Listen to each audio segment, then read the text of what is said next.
Welcome, everybody, to the AI Cookbook Show. Malcolm here from Bregenz, Austria.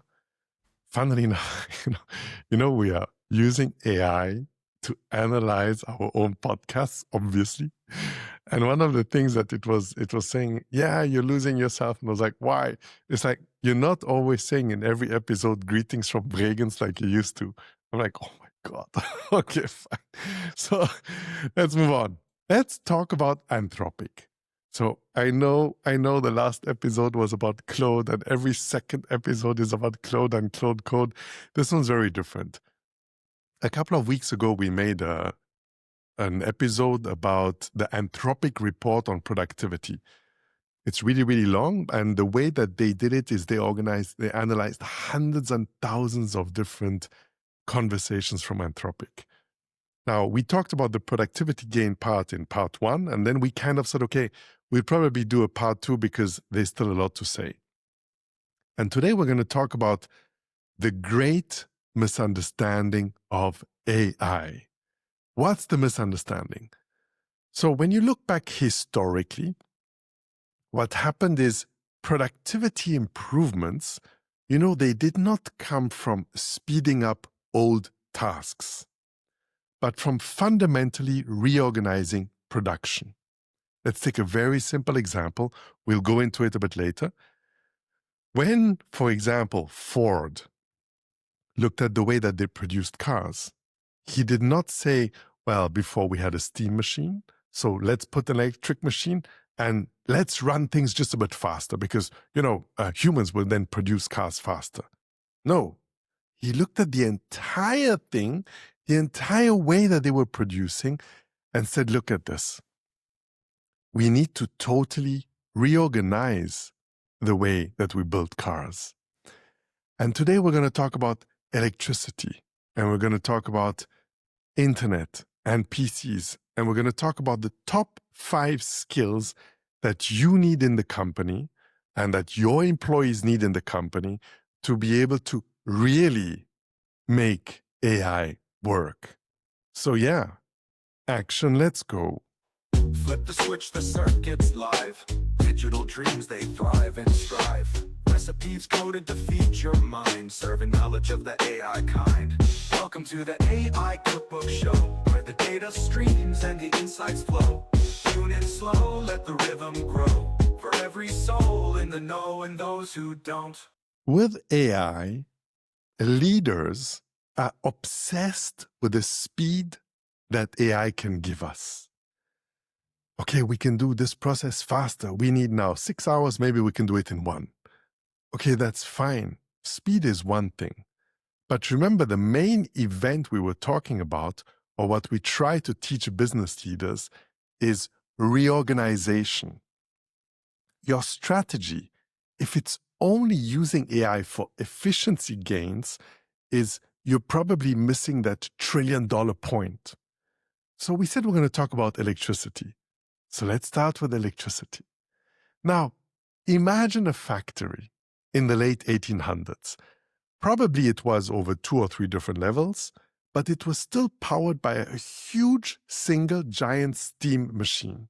So this very large giant steam machine was connecting all the other machines with many different belts. So you can imagine, if there was a problem with the machine, then what happened? All the belts and all the machines were standing and everything was waiting. Now, when electricity came, funnily enough, the first thing that they did is, they just took a light bulb and they started putting light bulbs everywhere. They're like, well, great. Now we have light bulbs. Now we can see. We can probably work longer. We can come in the night. Okay, that's fine, but that's wild. I mean, there's electricity, right? Then a few years later, and when I'm saying a few years later, 30 years later, they started to rip out that steam machine. Because then they thought, okay, good. I mean, now we can have an electric machine even instead of a steam machine. And the result was really just a modest bump in productivity. Because now you have an electric machine, and maybe you have a distribution of electric machines. So these electric machines were now in different places instead of one single huge place. And in fact, it took nearly 30 years for manufacturers to understand I can totally change the way that I run operations. 30 years, think about it. It's an entire generation. So we understand from this, the constraint wasn't the technology, but its old mental models. Well, that's the way we always did it. They saw electricity only as a better steam machine and not a new system for distributing power. Now, finally, Mr. Ford, for example, came and he saw the way that we produce cars. And he said, okay, we won't be able to just make the cars produce faster. We have to totally change the way that we produce cars. That's when the breakthrough really came. When you were able to totally reorganize the way that you're producing. In this case, suddenly, the factory layout could be totally redesigned in multiple workflows. And as a result of this, reorganization unlocked explosive productivity. Not just we're going to produce cars double as fast. No, how about 100 times faster? So the innovation lied not in now we have electricity, but in understanding that we now have a tool which is enabling to reinvent the way that we work. This is electricity. Let's move 100 years longer. Let's look at when computers actually won. So in the early days, computers were, first of all, really, really expensive. So not everybody could buy a computer. In the early days, businesses that used computers were, for example, accounting, or traders, people who were doing payroll, inventory tracking, because inventory tracking is lots and lots of papers everywhere, lots of distributed workload. Hey, put it all in a PC, and you can understand where your inventory is. Yet still, at the moment when PCs came out, I'm just going to repeat myself. You're going to be sick and tired of listening to this episode at the end. We just took a paper and pencil job and just did them faster on a screen. That's it. And again, it was useful. Yes, it was cool. But this was not the transformation. The transformation happened when companies like Walmart or any other company built entire new business models when they had computers. Why Walmart? Well, Walmart is a very powerful AI company. And not even AI, it's just massive to run Walmart. It's super difficult. They have huge supplier inventory. They have lots of logistic. They have an entire logistic hub. I mean, they ship more stuff, I think, than FedEx and DHL combined, something like that. From all this inventory, they need to understand real-time inventory. They have hundreds of retail stores. This is a huge new business model versus before just accelerating a bit, selling stuff. And when you get that ticket, when you when you're at the end and then you buy something and you say, could I please have the receipt? Walmart didn't just start printing the receipts faster or making that band. I don't even know what that band is called, where you put your groceries on. They didn't just turn that thing faster to be able to make more money. No, they had to totally re-architect the way that they work. Therefore, the key point, you see it again and again. The pattern is always the same.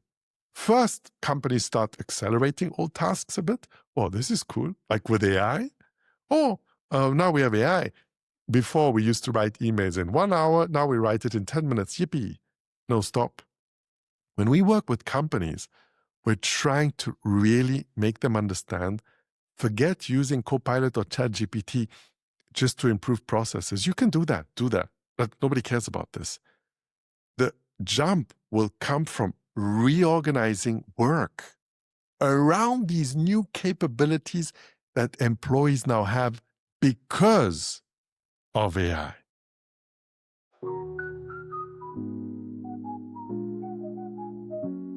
So I made the comment in the German podcast, so you get it too. This, on the video podcast, is tea, not whiskey. I know it has the same color, but it's tea. Good. So the Anthropic Report explains a few things.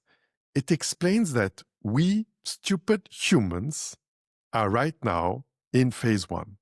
We're just taking existing tasks. And by the way, not even all existing tasks. When you talk to business leaders, what are they doing? They're saying, yeah, I mean, we have 50 use cases in the company, AI use cases. I'm thinking, bro, you have 50,000 processes.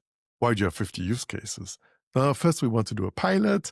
And then afterwards, in 6 months, if it works, we want to roll it out to other things. And I'm like, well, be like Accenture. But go and listen to yesterday's episode to understand this. Specifically, we are only using AI to do existing tasks faster. Yet the Anthropic Report says companies are doing this because it already works. Because with AI, you can have a productivity gain of 80% like this. You don't need to switch your brain on. And every time I love talking to AI, by the way, I love complaining about people. And I love also them complaining about me. So when I go and I work with companies, you always have these AI skeptics that are, yeah, it cannot count the number of R's in strawberry. So I'm like, okay, bro, send me your last 500 files. Let me write a report about your last 500 files. You also write the report. Mine will be finished in 3 minutes, but it's going to take another 10 because I will have 5 other LLMs look over it. You will be finished in a week. So it's not 80% productivity gain. It's 99% productivity gain. Yeah, but I still need to go and read the report. Yes, but now you can take 1 day to read the report instead of writing it for 7 days. This translation of efficiency gain is omnipresent on multiple different tasks of AI. Now let's come back to our friend Ford. Ford, he would never have been happy to produce 80% faster. He wanted to produce 100 times faster. Taking the electric motor and replacing the steam engine phase, that is where we are right now. The 80% time on your 4, 5, 6 trials that you've done with AI in your company, that's not the big bang that you're going to do. Because your competitors, they're doing exactly what Malcolm's talking about. They're looking at their processes and say, how can we greatly reorganize the way that we work to have that huge, big bang?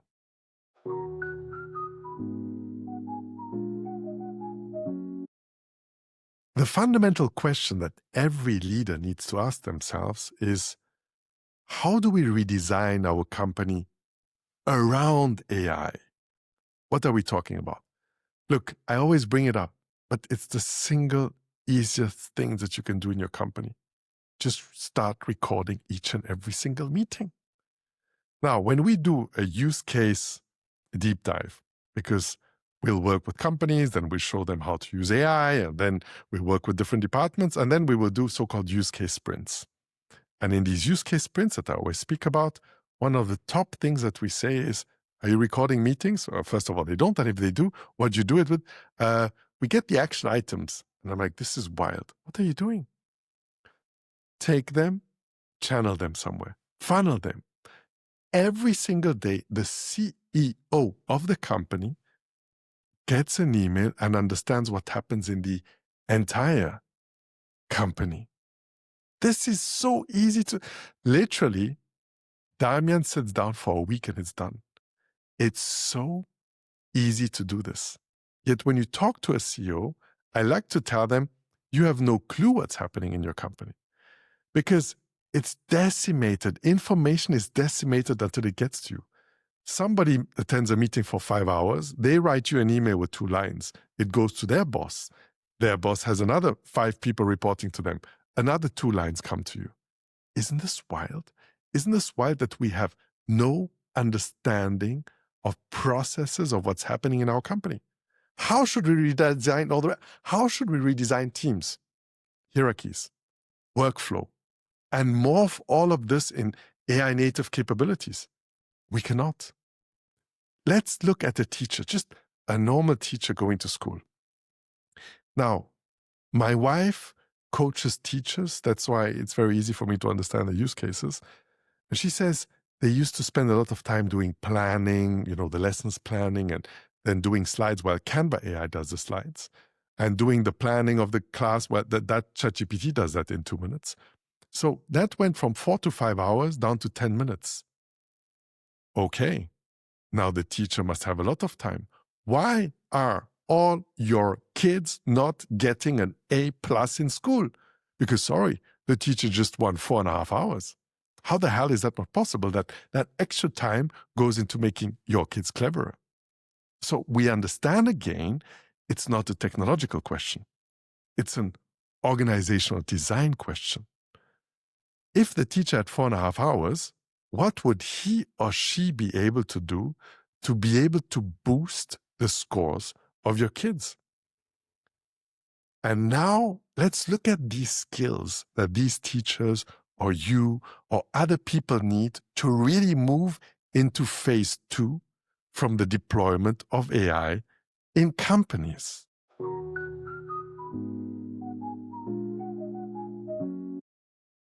Okay, so Anthropic talks about bottlenecks. Bottlenecks are, you know what the word bottleneck is? Malcolm is not an English native speaker. So bottleneck is, this is your mental blockade that you're not able to release so that you can use AI better. Now, let's say I take a normal software development team. How do they work? Before ChatGPT, a good software developer was writing 300 lines of code per day. Now, Mr. Good Software Developer writes 10x, 3,000 lines of code in a couple of hours. This is wild. So now the output is much bigger. No, Malcolm, they're writing much more lines of code. Yes, but you know what the problem now is? It's not writing the lines of code. Now the problem is the coordination, the meetings, the code review, the supervision. Before, they used to write a lot of code, and then every 2-3 days, they used to meet and do code review and say, how's your code? How does it fit? How does this feature fit? What is the next thing that we need to develop, etc. But software developers are spending much less time on actually coding, and now they're spending much, much more time in coordination meetings, supervision, etc. That's wild. Why aren't they using AI to also reduce that part of the business? And they're not. And they are not. But remember Mr. Ford, what did he do? He looked at the entire process. He didn't just say, we're just going to make motors, build motors faster. No. What we need to do is we need to change the entire thing.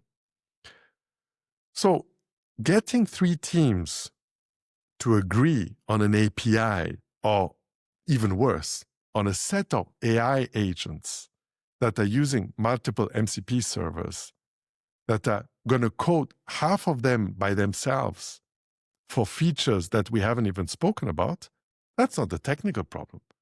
Now it becomes a human problem. It becomes a political problem. Malcolm is an AI-powered coder, and he or she says, well, you should do it that and that and that way. The old school IT guy who's never opened ChatGPT is talking another way, and I don't know, the product engineer is talking in a different way. But none of them is building live dashboards of meetings. Because if they would build a live dashboard of the meeting, from every single idea that somebody gives, there can be 3 or 4 pros and cons. There could be the company strategy inside and say, well, based on the last 20 meetings that you had, to be honest, it's better that you take the advice of Malcolm or the product engineer or the IT guy. Nobody's looking at that second big part. That's wild to me.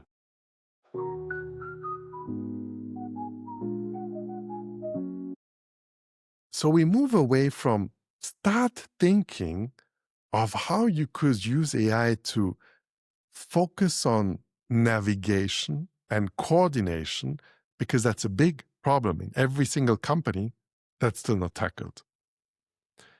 The second bottleneck that Anthropic speaks about in the report is judgment under uncertainty. So AI is kind of not really good at giving you an advice under uncertainty. Why? Because AI is very good at learning from previous ideas. Well, before it was like this, so this is my postulation that it could be this. But the problem is, as a business leader, you take a lot of decisions where you never ever know, is this the right or the wrong decision? Should we now launch this bold marketing campaign?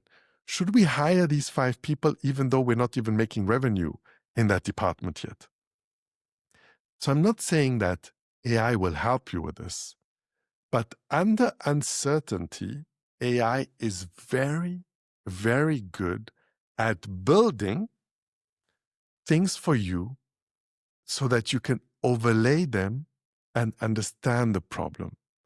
As an example, you talk about the situation with the 5 board members around you for 2 hours, and then you say, Claude, build me a SWOT analysis dashboard, or build me 3 potential scenarios that we have overseen based on what we said.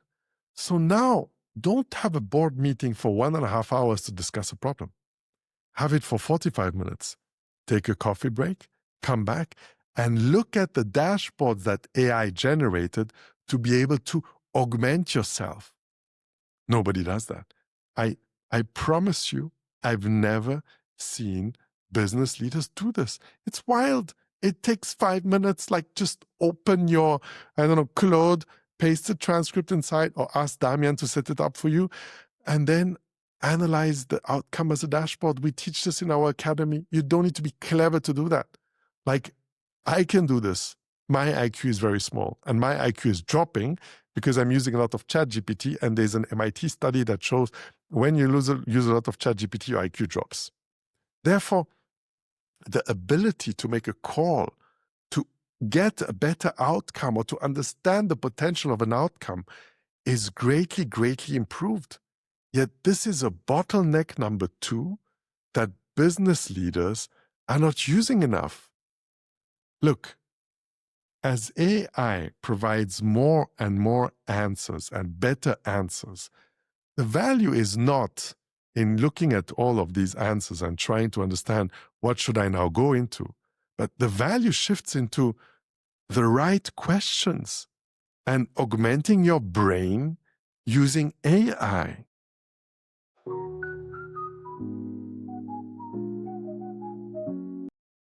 Okay. The next thing that the report also brings up is we will have to start having a relationship and trust. What, with AI?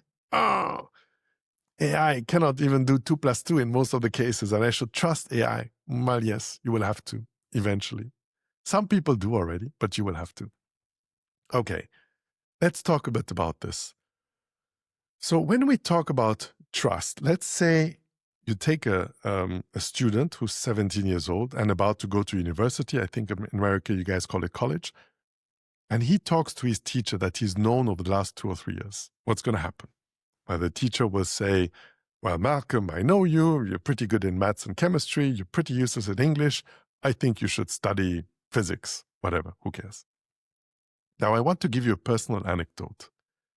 I studied material science. It's applied physics. That's what I studied. You know why I studied that? Because my dad said you should study that. That's wild. But because he was here for Christmas, I found out why. Because his mother, think about it, my grandmother spoke to some teacher in some random village in Carinthia and said, yeah, he's coming to Austria to study. He's coming from Africa. What do you think he should study? And that guy said, oh, one of the most difficult studies in Austria, it's called material science in Leoben. Study that. That's wild. This is how Malcolm Verchota decided to study material science. Now, trust. Talk about trust. My daughter, hopefully, or Malcolm at the time, if I had AI today, you know what I would do? I would sit down, put up my feet, and talk to Claude for 2 hours or 5 hours. Ask me 100 questions about me. Claude would really understand me. Claude would probably know things about me that my teacher doesn't know about me in these 100 questions. And then Claude is connected to the internet. So Claude knows on the date, on the spot, all the things I can study around me and all the universities and how much it costs, etc. And what is my budget, etc. And Claude would probably be extremely tailored on the things that it proposes. instead of asking some guy, and then the grandmother asks another teacher, and then the teacher who's not been to university the last 10 years himself says, go and study that. That's wild. But the trust that humans are giving to other humans is ridiculous. It's frankly stupid.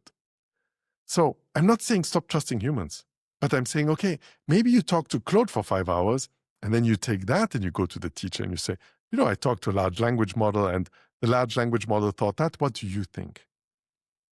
Now let's come back to coordination and where AI is needed. Many technical or coordination tasks are actually relationship building in disguise. You ask this person because you trust this person. This person helped you, he gave you good advice a couple of months back, it saved your ass, and now you go back to that person. Now, that same ability to build trust with humans, we now need to start building with large language models, because that is really going to be an invisible lubricant, talking about factories before, to get anything done. The next two ones, let's try to combine them. It's a bit what Jan LeCun always speaks about. So Jan LeCun does not believe anymore in large language models as the big way to do a big jump in the adoption of AI. He believes in these so-called world models. We spoke about it a few times, but just for those who don't know, a world model is a model which is trained on more than just text, like whatever, video around us, weather, smell, who the hell knows, physical presence. So when you, for example, that teacher, remember the teacher, 4.5 hours, he saved it and now he does it in 10 minutes. And my question to you is, why the hell don't all the teachers have an A+ now? Because now he saved 4.5 hours. So the teacher comes in the classroom and is not wearing the new Meta Ray-Ban glasses. And for anybody with data safety or data privacy, please hold it, put your seatbelt on, shut up, listen to the point. Imagine the teacher comes into class with these Ray-Bans that film everything. I'm sitting in Austria. We had a wave of, hundreds of thousands of Ukrainian refugees who came because of the conflict. And now they're in the school, which is 5 minutes away from where I live. And maybe they don't speak German. And it's not easy for them. They come from a war zone. Think about that. And now they need to learn German. Imagine that teacher hears the way that the student answers, that school child. And then the Ray-Ban says right away to him, because it's connected to a large language model, says, based on the 5 mistakes that kid made, here is an exercise for the next 2 hours. I printed it for you. Just go and give it to her. Oh, wow. It's adapting the learning on the fly for that child. And the teacher has another 20 children around. And the teacher also knows, or the Ray-Ban or the AI knows the 20 last mistakes that kid made, or the development steps, or where it should be in the curriculum. So it does not matter if the teacher accelerated anything before. Nobody cares. But if it would start teaching like this, like on the fly with a large language model as a teacher, assistant, or coach, my God, then I really believe that your kids would get an A+. And moving from this to the next point, which is everything I'm talking about is very futuristic, but it's an element of novelty. And AI is not good at predicting elements of novelty. What do I mean? AI, or generative AI, is a word prediction model. In the past, this was in my training, so therefore let me give that as an answer. Because when we work with companies, especially pharma companies, and you have AI skeptics, and they may be right. One of the questions will be like, yeah, okay, AI is so amazing. Why do we still have cancer? Yeah, okay, you're right. If AI was so amazing, then it would be able to defeat cancer and predict what we need to give each and every single patient or develop new medication. Yet AI is not good at the so-called first-time work. This is the first time it's looking at that because it's not good at solving new problems. Therefore, innovation departments are not always very good when they're just using a bit more AI. Why aren't they innovating more? You see, the value isn't just about solving problems, but it's identifying when you're facing a problem that AI probably cannot fix.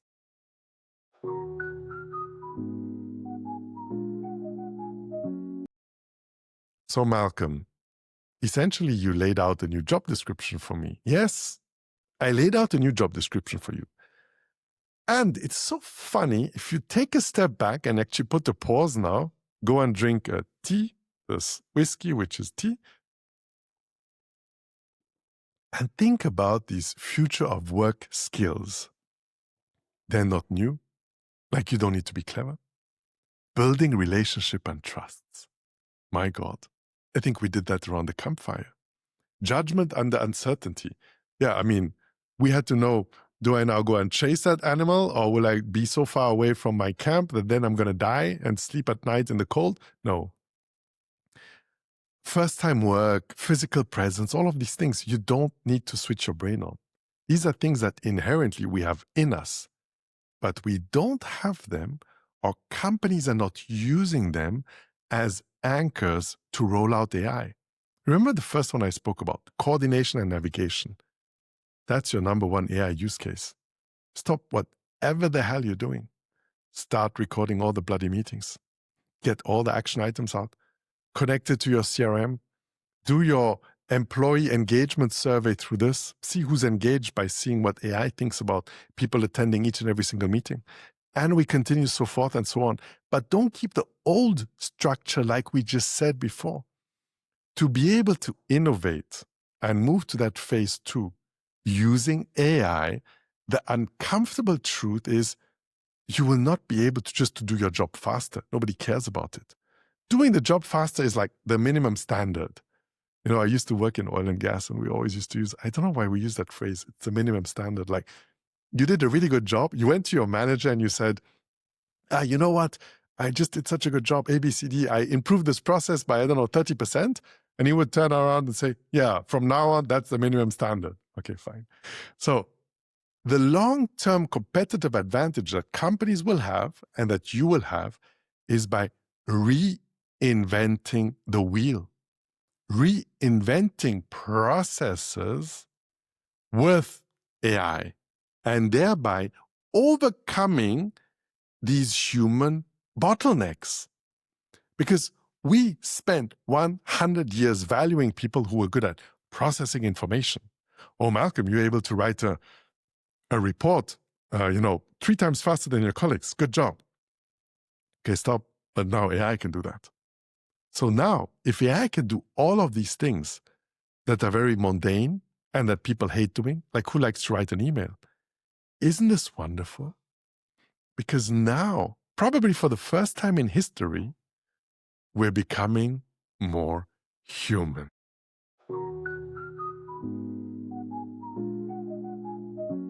Why am I saying we're becoming more human? Because we have the possibility to free ourselves up from all the stuff that we hate doing. Isn't this lovely?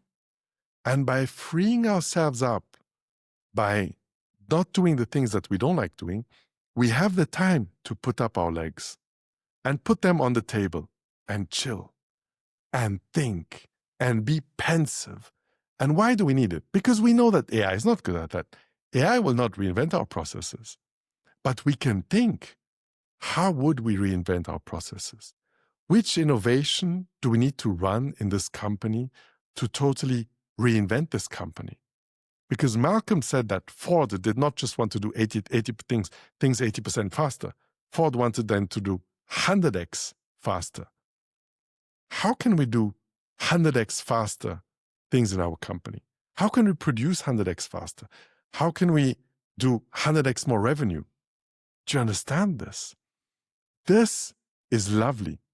This is so cool and so powerful. Now, for you as a business leader, 3 things. Stop thinking about phase 1. Let's improve the process by 80%. Nobody cares. That's 2025 talk or 2024 talk. Now plan for phase 2. In phase 2, the real transformation is how do we totally reorganize work to become more efficient? And the second one, all these core skills we talked about, which we know we're better than AI. Judgment, don't do it alone, do it powered by AI. Coordination, don't do it alone, don't get another 5 Scrum Masters, use AI.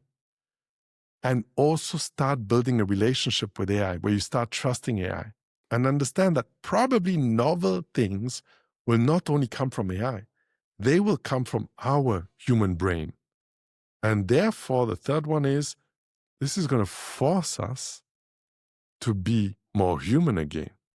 Hey, maybe that should be the next KPI that you roll out in your company. So live from Bregenz, Malcolm out.